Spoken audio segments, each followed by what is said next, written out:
మహాలయ మహాలయ పుణ్యకాలే పుణ్యకాలే పితॄణాం పుణ్యలోక ఫల ప్రాప్త్యర్థం మహాలయ తిలతర్పణం సవ్యం సత్యం కరిష్యే. చేతులు నీళ్ళు వేసుకుని పల్లెల్లో వదిలిపెట్టేసింది. పితరం అనుకోండి. పితరం గోత్రం చెప్పండి. మీరు ఉత్తకాల గోత్ర నాన్నగారి పేరు రామాంజనేయులు శ్రేష్ఠానం స్వరూపం పితామహం ఉత్తకాల గోత్రం మళ్ళా అనుకోండి. మీ తాతగారి పేరు సుబ్బారాయుడు శ్రేష్ఠానం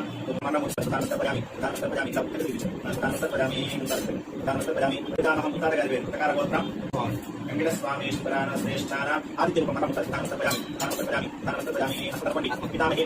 మీ నాయనమ్మ గారి పేరు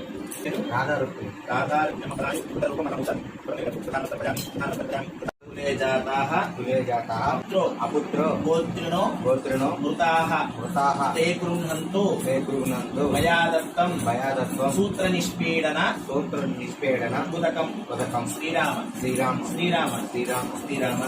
అంటే నీకు తెలిసిన తెలియకపోయినా నీ దాయాదులు ఎవరో ఒకరు కూతురులో పౌత్రులో ఎవరో ఒకరు ఉంటారు కదా, వాళ్ళు కూడా ఎవరైనా వదలిన వాళ్ళు ఉంటే వాళ్ళందరికీ నువ్వు వదిలినట్టు నీ దాయాదులు.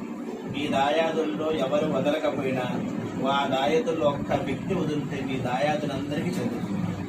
అంత పుణ్యం తెలుసా.